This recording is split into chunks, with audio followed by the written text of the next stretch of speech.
office, yes, I know it's the stay home, stay fit time, and then we all are quarantined at home, but we have to make the best use of every opportunity, every space that we get, and just keep at it.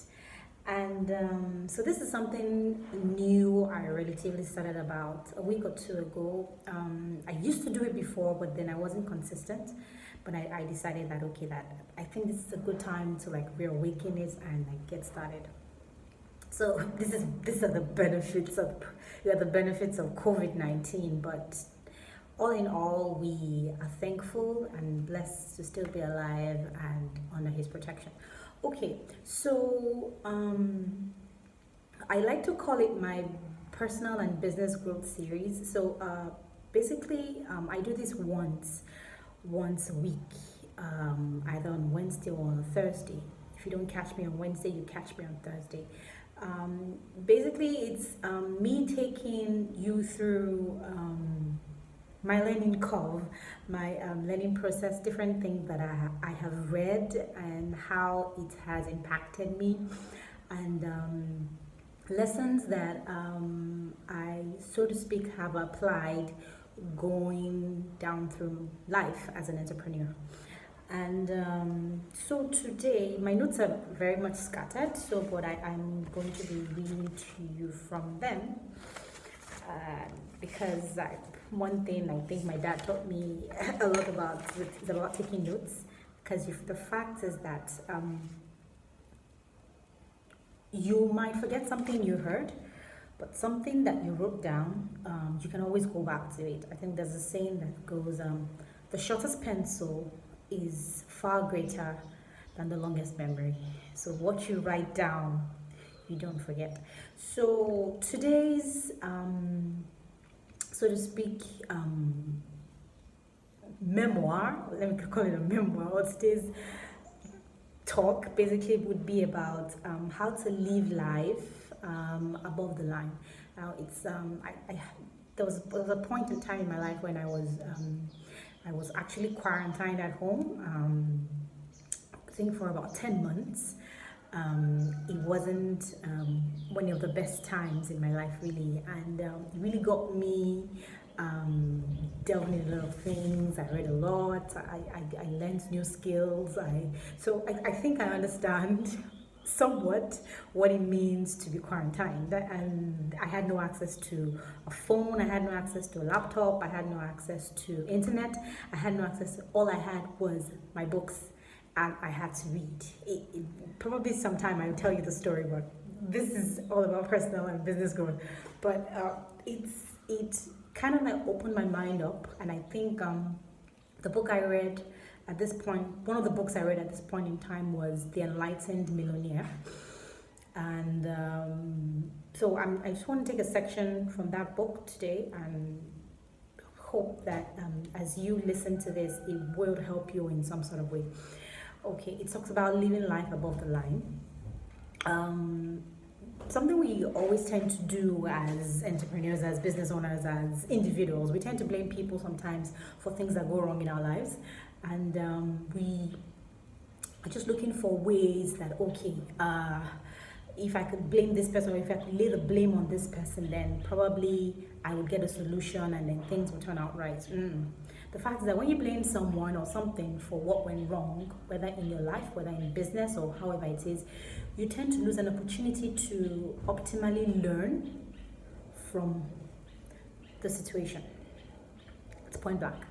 And it also happens when you blame yourself, because yes, you blame yourself, you blame someone, you blame yourself, but you lose the opportunity. When you keep on blaming and blaming yourself, you lose the opportunity to learn from the situation. So the best place for you to live or to experience life, which one thing I learned is from the point of personal responsibility, is to live life above the line. So living life above the line means that there's the blame, which is, so to speak, below the line, and then there's the learning, which is above the line. So you learn from your mistakes. You don't blame yourself every time for your mistakes, but you learn from your mistakes, okay? So when you are living life above the line, you tend to have control, optimal control You have direction, you have command over your existence, over things that you do. Because in this case here, you are able to, yes, see the situation from an outside point of view, and then optimally learn from the situation that, okay, all right, so I made this mistake, yes, no need crying over spilled milk. So here's the solution. This is what I learned. This is what I should do. This is what I should not do. And yeah, so one thing I think also in learning to live above the line, I also realized that as entrepreneurs, as business owners, we we need to, in every aspect of our lives, every aspect of business, we need to focus much on adding value as much as possible to the lives of people. In as much as, yes, we are rushing to make millions and money and all that, but we should also focus on adding much value as quickly as possible. And because the fact is that when you can impact someone else's life, when you can make someone else's life better, you find out that increases your standard of living on the planet. Because the fact is that if you're only concerned about yourself, that okay, what am I to gain, what's my cut in this, what's this, how much am I making, and then this outcome, so to speak, does not positively impact someone else, hate to say it, but you're being selfish. You're being selfish. So focus on adding value as much as possible in pursuit of success, in pursuit of wealth. Okay. And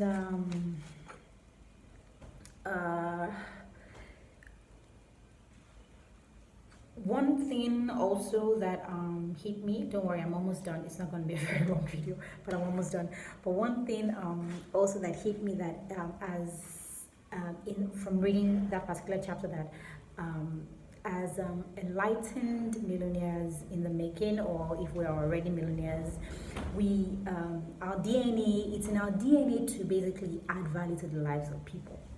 So, but sometimes you tend to have some millionaires that they're all about the money, but yet there is no what am I giving back? What's the value? What's the impact I've made on someone's lives? What have I done? There is no so to speak, their DNA, so to speak, doesn't have such genes. So I was able to run down, be able to differentiate between the DNA of an enlightened entrepreneur who is out to give out value, and also as against another entrepreneur who is not out to give out value. So someone that's out to give out value, you find out that in their DNA, they think in abundance, they think innovation, they're involved in charity, they are involved in fighting, expansion, they look out for new opportunities, they tend to lower their prices. I mean, yes, you find out that they're all about fulfillment, they're all about happiness, honesty, selflessness, and all that. But for someone that's not out to give value, you find out that their mindset is all about scarcity. I just don't want to run out of money. They sometimes might be involved in fraud. They strive a lot. They tend to spike up their prices. They are selfish. They are dishonest. They sometimes are depressed. Sadness engulfs them. They are empty. So if you weigh yourself that, okay, as an entrepreneur, this is what I want to be when I want to add value to the lives of people, and also this is what I want. This is what I might end up becoming if I don't add value to the lives of people. So I think I'm going to stop there, really, and I might probably do a part 2 of this video because I'm really not done, but I don't want to make it too long. So ask yourself, what kind of entrepreneur, enlightened entrepreneurial millionaire are you? Are you one that adds value to the lives of people, or are you one that's just all about the money, focus all about the money? So this is Social Media Boss Lady.